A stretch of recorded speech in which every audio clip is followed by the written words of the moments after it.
I wanted the edge over everybody else. Yeah. You know, being an athlete, I'm like, this is it. This is going to be the edge over everybody else. And I truly believe it was. I mean, professional athlete in 3 different sports, and everybody told me, you're going to lose muscle mass. You're not going to gain muscle mass, whatever. And it was just the exact opposite.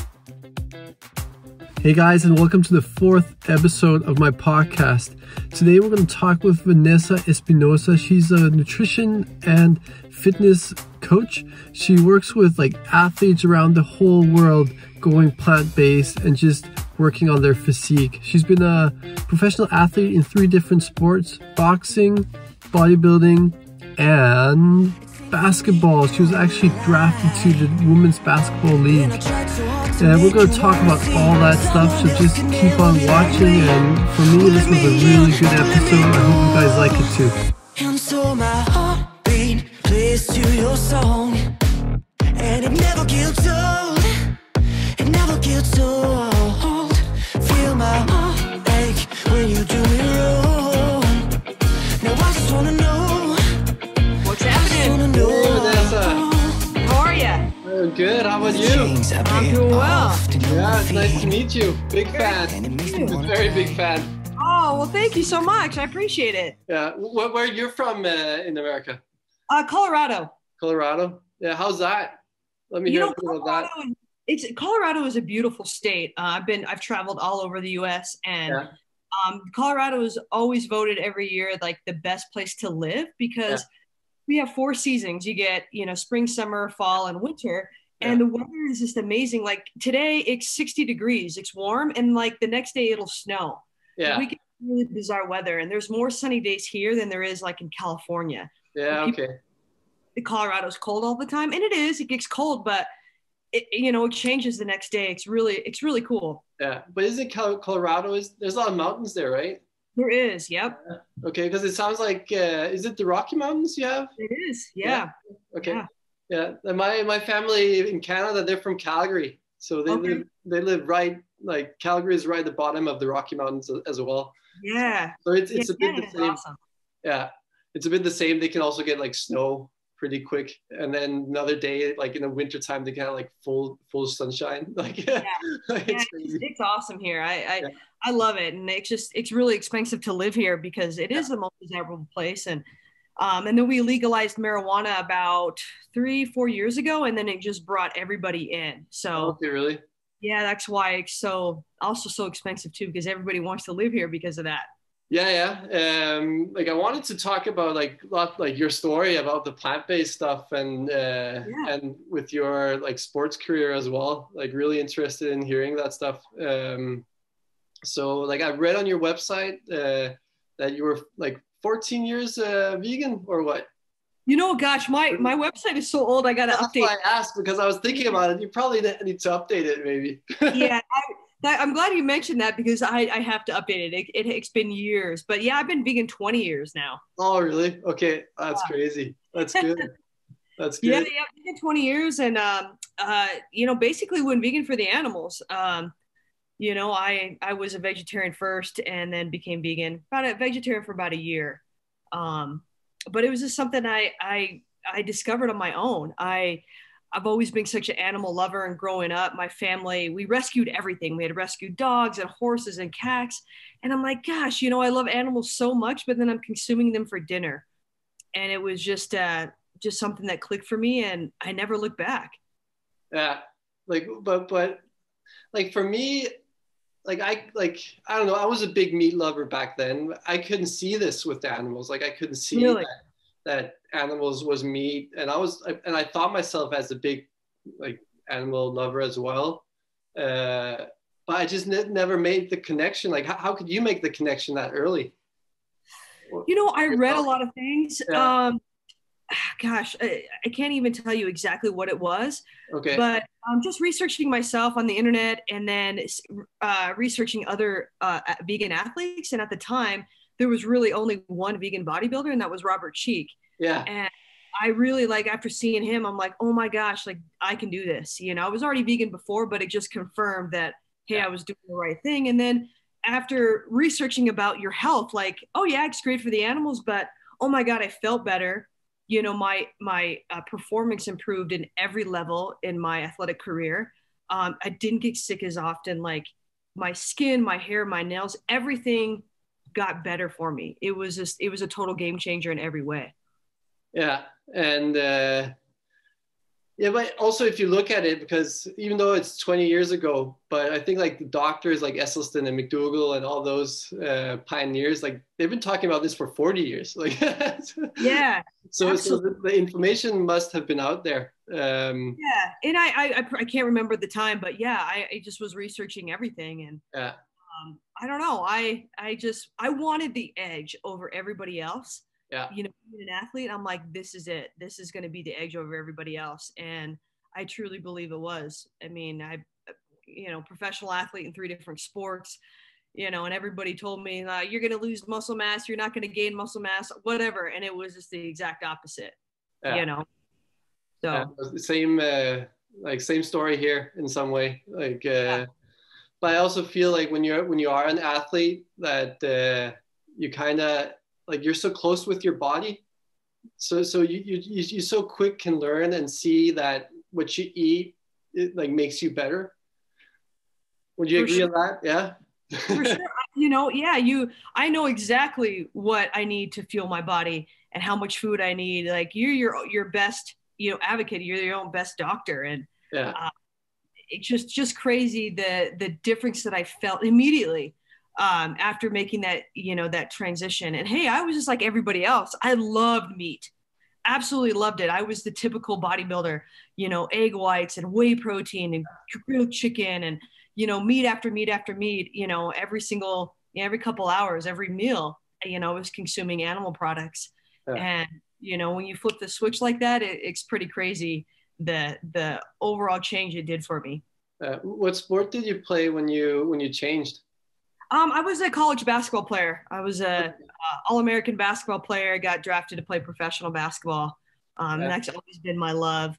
I don't play anymore, but after my basketball career, I started boxing and became a 3-time Colorado Golden Glove State champion. So, you know, been an athlete my entire life. My dad was a professional boxer, so I grew up with it. And, you know, like I said, just wanted that edge to, you know, over everybody else. Yeah.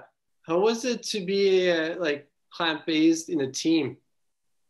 Tough. You know, really tough. I mean, everybody made fun of me, you know, from coaches to friends to even family. You know, it definitely was difficult. And even to this day, you know, I get rude comments all the time on social media, you know, from friends, clients, whatever, you know what I mean? Yeah. And whatever. I mean, all I care about is how I feel, how I look, you know, and it is important to me. I want to represent the vegan community, the vegan lifestyle, vegan athlete the best I can. And it's very important to me to look a certain way. You know, I want people to think of vegans as strong and fit and healthy, not weak and frail, because people still have that stereotype, and they're going to for a while. I think they think, oh, this skinny little, you know, people can't lift and can't put on muscle. Well, I want people to look at me like, oh, I want to look like her. I want to be fit. I want to be strong. I want to be healthy. I want to be muscular. Yeah. It's hard in teams. Like I went vegan when I was 21 and I played on my highest level in the Danish league, which is like the third or fourth best league in handball in Europe. Wow. In the top 5 team. So I got you could say drafted from the second best league. And then I got 2 years in the best league. And then like in 1 year, in my first year, I just ate normal. And then I went over to plant-based.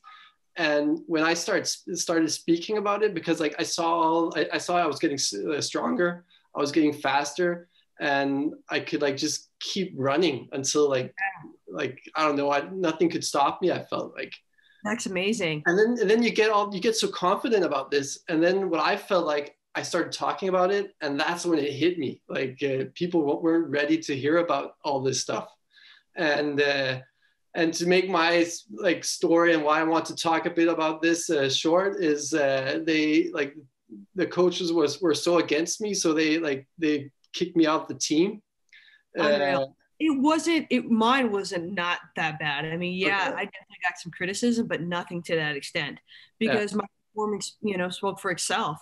I was Yeah. kicking everybody's ass, and I just keep getting stronger, faster, better. And Yeah. people started to like ask questions and take notes, and I'm like, whoa. And Yeah. even it's funny, like I have so many friends years ago that were totally made fun of me. I Yeah. can't believe you're vegan, all this stuff. And then now, like within the last 5 years, every single one of them has reached out to me and like, hey, I'm going vegan. You were right. You were right. It's Yeah. like, Well, that's how it is. Like, later. and yeah, thanks for the Game Changers movie as well and stuff like that. Yeah. Oh, that film was being so big, Yeah. I mean, I've gotten so much business from that film. People reach out to me Yeah. every Imagine. day about Yeah. that film, like, hey, can you help me? And it's so cool. I mean, times are changing.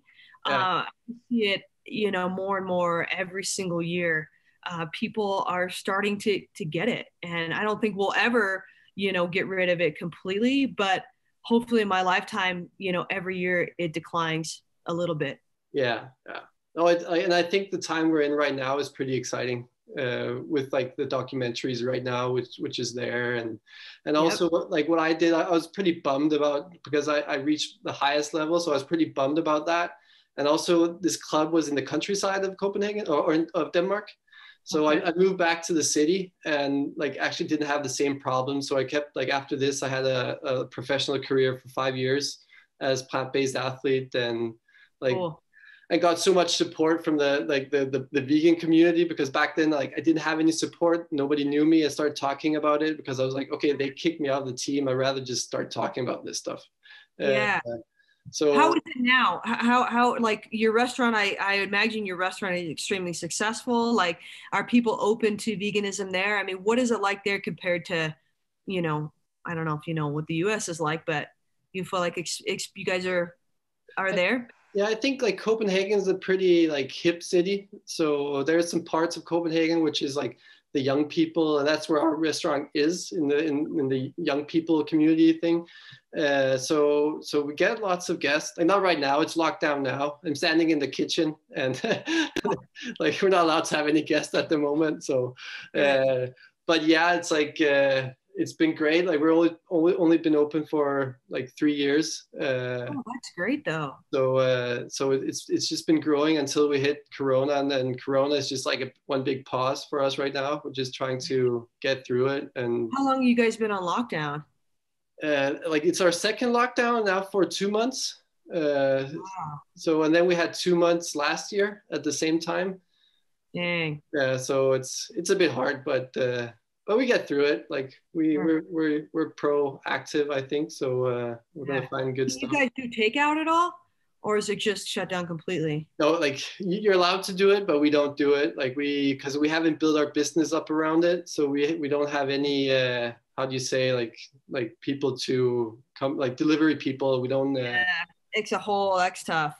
Yeah, and then we need to like dummy down our food, and we just don't want to do that either. So we're just gonna wait it out, and we get some government money to help us through it and stuff like that. Yeah. So good. That's good. Yeah. Wonderful. So how was your shift from basketball to boxing? What's the biggest difference there? Oh, pretty big difference. It's they're both really high aerobic sports. But, obviously boxing is a little bit more physical, getting hit and stuff. But they do complement each other. When I was playing basketball, I trained, in the summertime, I would hit the mix, I would spar, and I would do a ton of boxing conditioning to get ready for my basketball, season. And that was another thing that really helped me with my footwork, hand-eye coordination was boxing.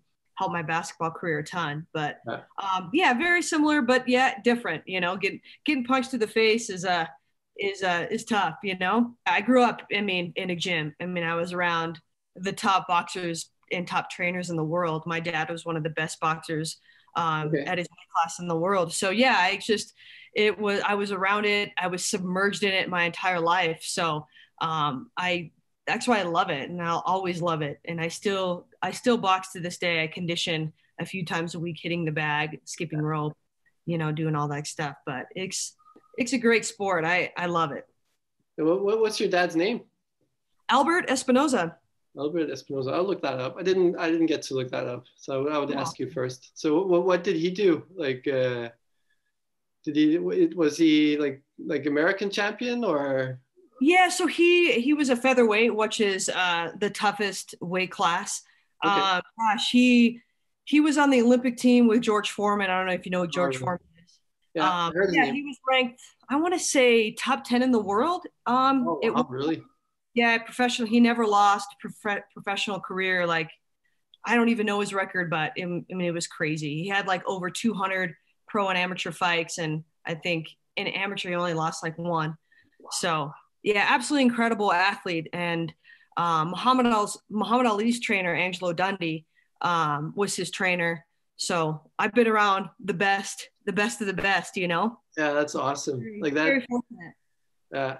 You must learn so much from that. Like just also the mentality of an athlete. Like you just got that totally. from birth. My dad was so hardcore. Like, you know, there's no tired. You're not, you know, you don't feel cold. You just do it. And that, I love that mentality. And I think that this generation right now lacks that. I think we are, you know, kids now are pampered and aren't tough like they were back then. Yeah. It's just the different, and, you know, kids are on their computers or phones, where I was out, you know, boxing and I'm running hills and I'm doing all this stuff as a kid, not on social media and, you know, on playing video games. It definitely is a different time. Yeah, that's true. Yeah, I'm happy I grew up in that era where, you know, I got to experience all of that. I wouldn't take that away, you know, just incredible life to live. Yeah. You know, how do you feel like he pushed you? Like how much? Like was it too much sometimes, or? You know what? Honestly, I told him as a little kid, like, hey, I want to become a professional basketball player. I want to do this. I want to do this, and he never pushed me. He just guided me. He wasn't one of those dads where you have to do this, have to do this. You know, he just led by example, and I wanted to do it. I wanted more than anything to, you know, be an athlete. And if I told my dad, hey, I wanted to play piano, he would have supported me. Yeah. You know, so I didn't have, you know, a mean father, like, you got to do this, got to do that. It was quite the opposite. But he taught me, you know, don't be tough and don't give up. Yeah. Yeah. But it's funny how that had like parents, like that view with parents also is different nowadays. Like it's almost as if you can push your kids a bit too much now in some way, where I totally agree. And I think, like you need to push them. Yeah, you do. Yeah. And I think a lot of parents live through their kids. Like, you know, they want their son to play football and want to be a boxer and all this stuff. And maybe their kid, you know, wants to be in the band, and that's okay. You can't live through your kids. I mean, I was like, and I'm still like that to this day. Like, I want to spend my life in the gym. Like, it is my entire life. I mean, I like the gym more than my dad did, you know? I mean, it wasn't my dad, you know, he retired early and he just got sick of it. And I thrive. I love it so much. Yeah. Yeah. Then it's just to be on that roller coaster. Yeah. Yeah. Like I come from a sports family too. Like my dad, he played college basketball actually in Calgary. And my mom, she was a basketball player in Denmark, played like in the best league and was Danish champion. And that's really cool. Yeah. So I can your genetics are amazing. Yeah, but I kind of see also like the mentality you're talking about, like with the dad pushing you. And I remember one conversation with my dad, like while I was driving to like, I think to a game or something. And he actually asked me like Casper, do you want me to push you, or like, how do you want this to do? Do you want to be good? I was like, yeah, just go for it. I would say stop. And then, sure. And then I never said stop. So he could push me, and we were just at the gym every weekend and shooting balls and all that stuff. Like, I think that's what you need to get through. For sure. But you loved it. You know what I mean? You already had the foundation, and, you know, with so many kids don't even have that. And yeah, you gotta push your kid a little bit, of course, but there's you need that acceptance, I think, as well, in some way. You do. Yeah. You totally do. You need that support and acceptance. Yeah. So do you have any kids? I don't. No, I have 4 Chihuahuas. Those are my children. Yeah, of course. Yeah, they're a handful. Yeah, is it rescue or what? Yeah, oh yeah, 4 rescues. Yep. Oh, that's good. Good. Yeah, they're my babies. They're adorable. They're a lot of work, but they're my entire world. Yeah, yeah, I imagine. Yeah. So like if we can talk a bit about like the plant-based stuff, like come in, like let's nerd that a bit. Because again, reading on your website, agree with so many stuff. And that just makes me think like, why don't other personal trainers know about this? Like let's talk about like the muscle growth without becoming fat. Like that was the first thing I saw. Like, okay, like I'm not gaining fat, like, but my muscle was just like starting growing when I started working out as plant-based. That's awesome. Yeah, that's what. Why is this happening? You know, the sad thing is that the majority of trainers don't know. Yeah. They don't know about, you know, plant-based eating, you know, veganism, you know, and it's sad. Like, and some of the top trainers in the world are still recommending 1.5 grams of protein for every pound they weigh. I can't even tell you how many people contact me and they're like, my trainer says I'm not getting enough protein. I'm not. What are you talking about? You know, there never ever in the history of the world has been a protein deficiency. It doesn't exist. We lack nutrients. We lack micronutrients. Less than 3% of Americans get enough fiber. That's what we need to be focused on, you know, is focus on the most nutrient dense foods, because that's what gives us energy. You know, I mean, a dead piece of animal flesh does nothing for us. There's no antioxidants. You know, the vitamin and minerals that are in it come from the grass that the animal eats. You know, it's such old school thinking, you know, and it's going to take a while, I think, for that to change for the fitness community, because it's so dominated by animal protein and, you know, whey protein and all that stuff, you know, egg whites, that myth that you need so much protein to build muscle is just ridiculous. And that's my goal. My group, we travel to different bodybuilding shows and fitness expos and educate people that you don't need that much protein to build muscle to be a great athlete. And, you know, that's my goal. Yeah. So what do you need then? Like because if I'm a protein aholic, like, and come to you and say like, hey, help me out. Like I have all these diseases, I don't feel well, and I also want to get stronger. And like, what do you then recommend if it's not like looking at the high protein and stuff like that? Yeah, focus on real food. And I know that sounds simple, but focus on fruits, vegetables, nuts, seeds, grain, tofu, tempeh, seitan, foods that, you know, come from the earth. And, you know, tell people not to focus on counting their macros, but count their micros, count those micronutrients. You know, look at a meal like this. Is this meal helping my performance? Is this meal hurting my performance? You know, real food. And I know it sounds simple, but, you know, having food in its pure natural form instead of opening up a box, instead of opening up a can.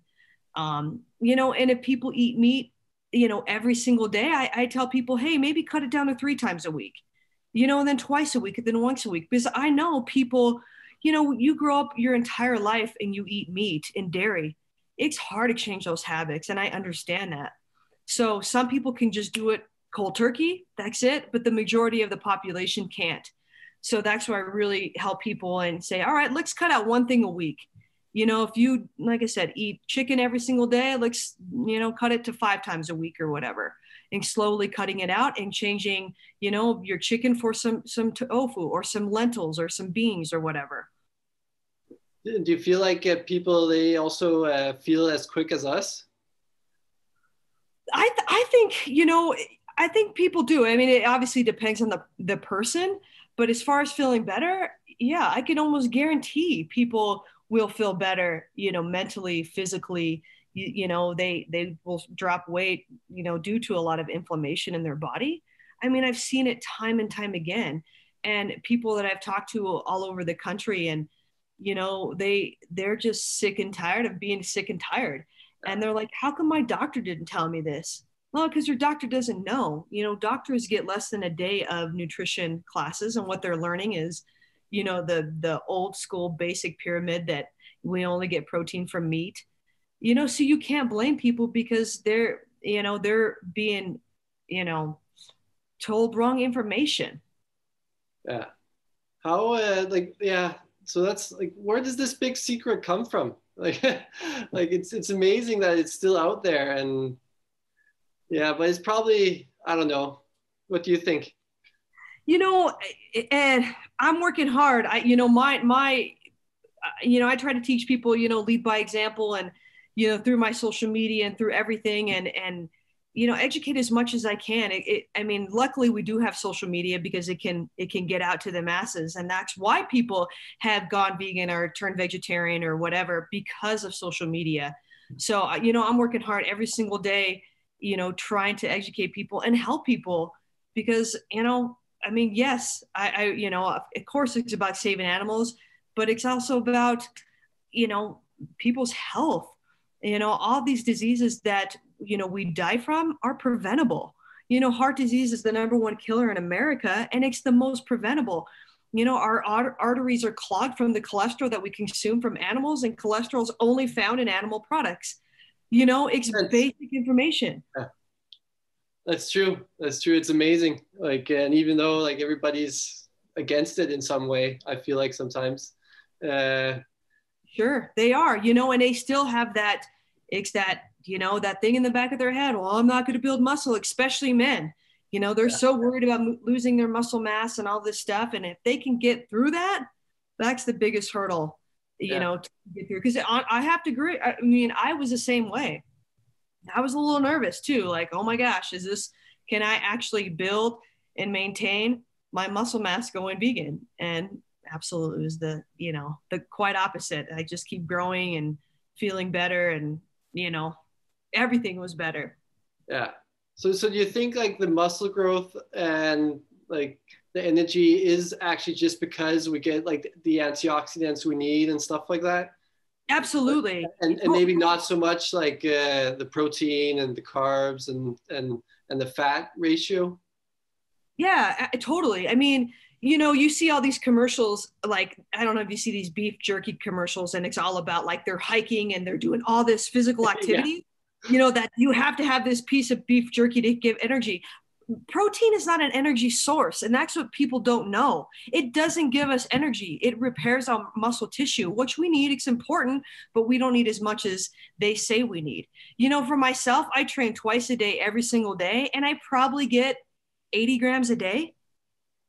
Yeah. I don't really care. I like I said, I focus on the micronutrients. I focus on choosing the foods that are most nutrient dense. I'm going to choose wild blueberries over blueberries. I'm going to choose quinoa over regular rice. I'm going to choose wild rice over white rice. Just little things like that contain all your amino acids, have all your fiber, have all your vitamins and minerals and antioxidants. I mean, cancer disease cannot live in an alkaline environment. Cancer can only live in an acidic environment. And what foods are acidic?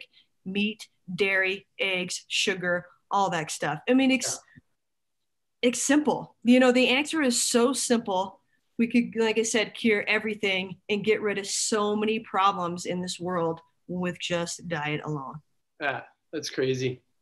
So actually, let's like, I want to hear your day then, like with two workouts, and like, how do you structure your day?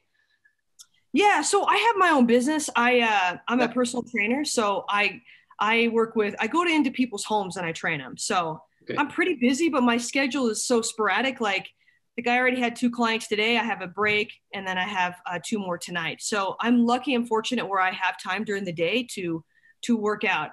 The time changes every single day. Like today, I'm going to hit the gym after I get done talking to you, and then tonight I will do a boxing workout with some of my clients. But I do lift every single day. It's typically for like an hour, hour and a half. And then I'll do some type of cardio about 3-4 times a week, which is boxing. I do a lot of sprinting. I don't do any long distance running because I'm focused on building my muscle, not breaking it down. Yeah. So a lot of sprinting, a lot of running hills, like sprinting hills. Yeah. And then I'll skip rope. That's pretty much my cardio. Yeah, that's really explosive. Explosive. All my training is explosive. And I will never do cardio like on a treadmill or a Stairmaster or anything like that. That's for sissies, man. I'm outside. I don't care what temperature it is.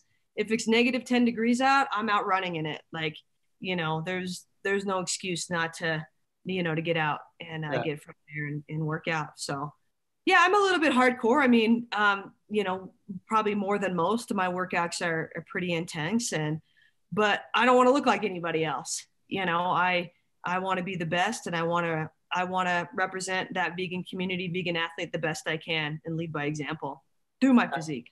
How about if we look to your daily food? Like, how does that look like with all this work? Yeah, that's a great question. I typically eat the same thing every day for breakfast. I love quinoa. Yeah. I slice a banana on it. I throw some peanut butter, some cinnamon, some chia, and hemp. Like, I just love that breakfast. It's very hearty. It's got everything I need in it. So is it boiled quinoa? Like just regular boiled quinoa, and then with the making it like breakfast style? Yep. Yeah, I just make it sweet instead of savory, Okay. And I just eat it dry, like with peanut butter, you just mix it all together with a banana. It's nice and sweet with cinnamon and good fatty acids. It's just a, a great meal. So I do that for breakfast, and about mid-morning, I do a piece of fruit and a protein shake. And then I'll snack on a protein bar, just, because I'm with clients, so it's quick and easy. Or I'll have like a peanut butter and jelly sandwich. That's typically I have, and a couple hours later. Like, I don't eat a ton of big meals. I just have a hard time eating a lot at one time. So I eat, relatively smaller. Yeah, and then more times. Yeah. And then I usually eat a early dinner because I'm working in the evening. So a dinner like tonight, I meal prepped yesterday. I roasted cauliflower, poblano peppers, and purple cabbage. And I roast that in a vegetable broth instead of oil. I don't cook with any oil. So you're on the whole food wagon, I feel like. I am. That is my thing. And don't get me wrong, I do have some fake meats, and I love that stuff, just like anybody else. So I do eat that, a couple times a week. But for the most part, I'm 100% whole food, plant-based. Like, that's where your nutrition comes from, So I'll have that, my roasted vegetables, and I'll do some tofu with it, or some beans, and that'll be my dinner. And then if I'm hungry again, maybe I'll have some oatmeal with some protein on top. But that's pretty much it for the day. Yeah. I like that you said that with the no oil, because this is probably gonna start a lot of questions, like why no oil? And I get it all the time. Like, our restaurant is no oil. Amazing. So we talk about it a lot. We blog about it now and stuff like that to educate people. But what's your point of view? Why did you start no oil? Yeah, so no oil. Oil is extremely processed, and it doesn't matter what kind of oil it is, whether it's olive oil, coconut oil, avocado oil. It's extremely dense. A tablespoon of olive oil is equivalent to 47 olives. Who eats 47 olives in one sitting? That's ridiculous. A tablespoon is 120 calories, whereas a tablespoon of sugar is only 50 calories. And everybody knows that sugar is not good for us, right? So we're eating double the amount. It's unnecessary. It doesn't do anything for our health. It just clogs our arteries. It adds a ton of fat, that we don't need. It's just unnecessary. And you can cook everything without it. I mean, I roast my vegetables. I will saute everything in vegetable broth. It is the single best thing, to replace oil. I mean, and your food's great. You don't need it. It's just, people are like, oh, I went vegan and I put on all this weight. Yeah, because you're eating a shit ton of oil, That's true. Like, I always get that one because everybody's like, yeah, but oil makes the food taste good. Well, sure it does. or it doesn't. Because we always get new chefs in, right? And the first thing they always ask is about why you don't do this oil, because all other restaurant deep fries fucking everything. Yeah, sure. And then we give this explanation, and then you're like, yeah, but then your food doesn't taste of anything. And they're like, no, but you can actually taste the greens now. This is how food it's supposed to taste. Exactly. So I feel like, to add on your explanation, is that oil on food just gives a layer of grease and a layer of like oil taste. I don't know what that taste is almost. It depends on which oil you use. Sure. But if you use olive oil on like when you make your pasta and in your sauce and on your greens, then everything is just going to taste as the same. You can't there's almost no difference in taste. I totally agree. I mean, and that's why I never eat out. You know, I cannot stand, and I feel even foods that I like sometimes I'll go and have a vegan burger somewhere or whatever, and I feel so, you know, a couple hours later the next day, and it just, sure, it tasted good, but man, it doesn't agree with me. And I just love, like you said, tasting the food in its natural form. Yeah, but people are not used to it. So, yeah, because we're used to eating nothing but garbage, you know? That's true. Yeah. Or they make it like they buy it nice and then they make it to garbage. Exactly. Yeah. It's true. Yeah. So we need to explain everybody about this. I wish, man, your restaurant, I'd be there every day, man, because that's what I love. You know, we don't have anything like that here. We have more, you know, fast food, vegan junk food, but man, you're so ahead of the game. That's so impressive. Thank you. Actually, my dream is actually to come over there at some point and try to open it up over there. Like if it's in Canada or in the US or something like that, because absolutely, or find like partners or anything like that's the dream, because I think we can push this whole food plant-based, and I think there's so much knowledge on it, but we're not using it in the restaurant business. It's so true. You're so right. It's crazy. Like even like, not to say anything bad, but there's also like a cafe. I don't know where in the state it is, but it's like, I think it's one of the plant-based doctors founded it, and like even they use oil. I'm just like, why are you guys using oil? And there's this plant-based doctor using his name for it. Like, oh wow, I don't know that, huh? I'll have to research. I don't remember. I think it's like called, I don't know what it's called. But it's also a problem with the chefs, because the chefs, like, they don't know how to cook without oil. Like, so every time like we get a new chef in, it's like we need to learn them up from basic, even though they went to chef school or whatever. Sure. Like it's because they can't get it into their mind, like, how do I take the oil off? It's like, so I think it's the same, like people, they convince themselves that they need it, and before they even like start a recipe, they're almost like pouring oil on the pan, right? I know. You got to, you know, retrain all these people again. Yeah. So I think that's the struggle, and that's also the struggle for us, to get good people with this knowledge and the lifestyle and all that stuff, right? Totally. Yeah. Yeah. So like how is it to have your own like business yourself? Like, I'm also a business owner. I would like to learn about your business as well. Yeah. Is it fun? Like, can you get it to work at the moment with the lockdowns and the Corona stuff? Yeah, you know, it was a little bit slow for a little bit. I did quite a bit of Zoom, you know, and training people that way.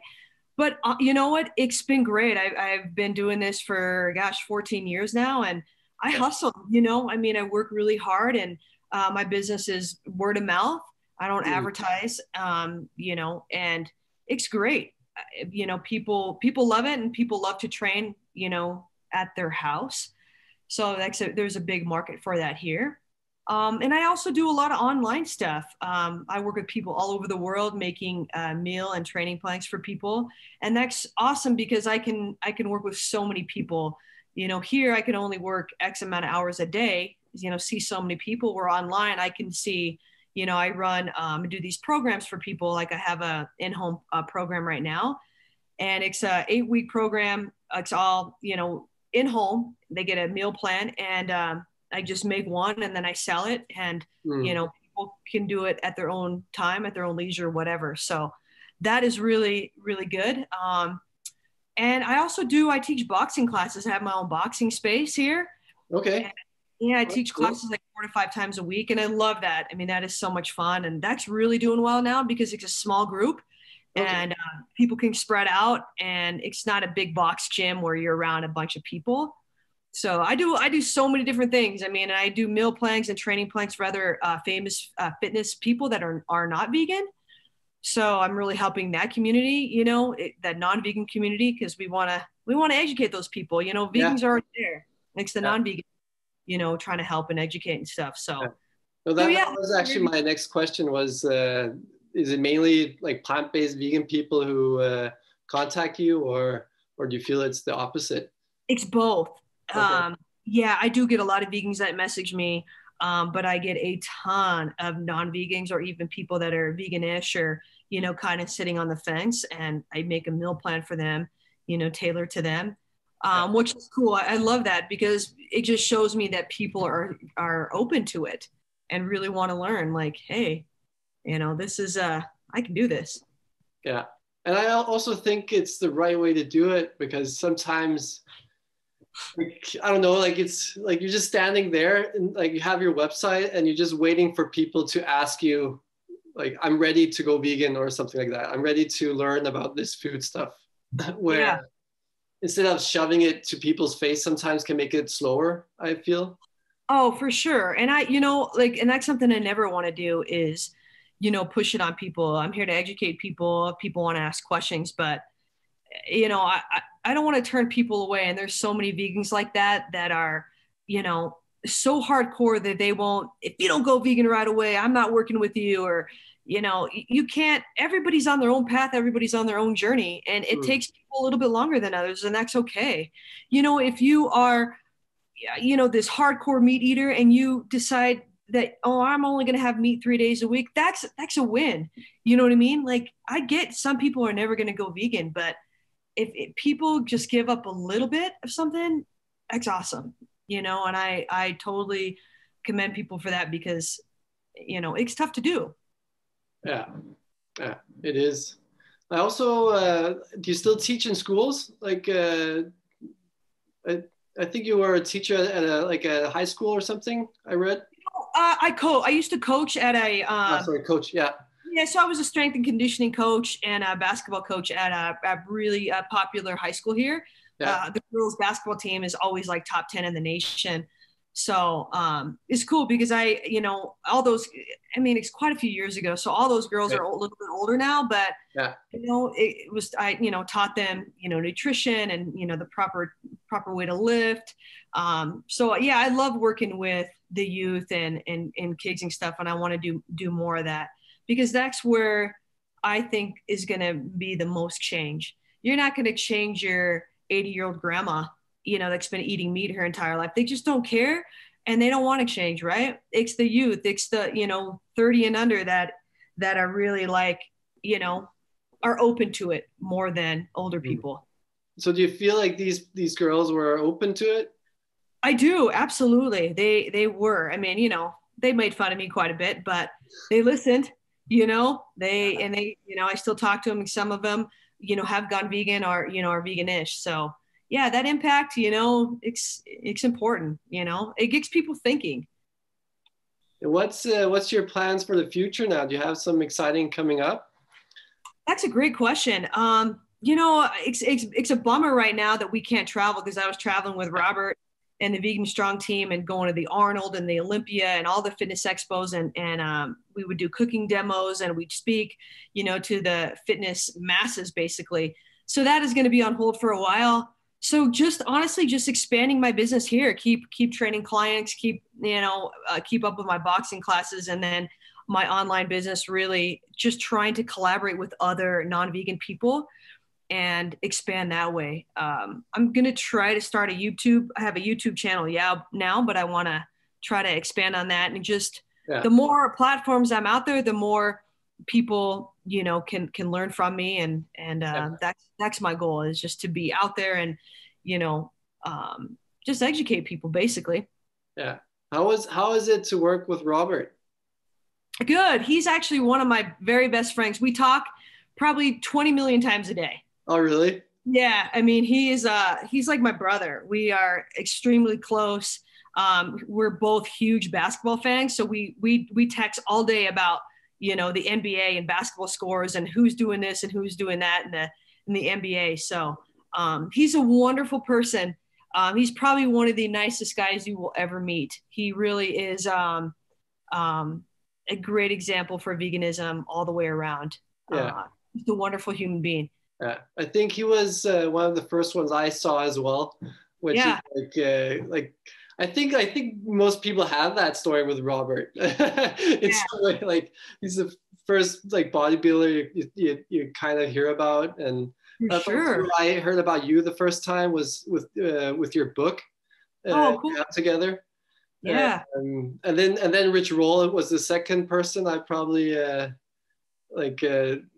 saw and I don't know, heard all his podcasts and all that stuff. Awesome. Amazing. Yeah. So are you guys making more books, or how's that looking? I'm not. I'm done doing books, man. It's too tough. It's hard, man. It's hard. It sucks, basically. Yeah. Robert he loves to write. That is a passion of his. I don't even like to write a sentence. Like, I hate it. Like, I love to develop meal plans for people. Like, I'm really good at developing a meal plan and like a training plan for people. Like, that is where my expertise is at. But writing, man, no way. I hate it. Yeah. Okay. But he likes to write. So. And he's a fantastic writer. I mean, he's absolutely brilliant. So he's working on something right now. So. Oh, he is? That's good. Yeah. Like I got to finish my book a year ago, which was. Oh wow! I didn't even know. You send me the information when you're done. I got the cover so you can see it, because I think it's pretty cool.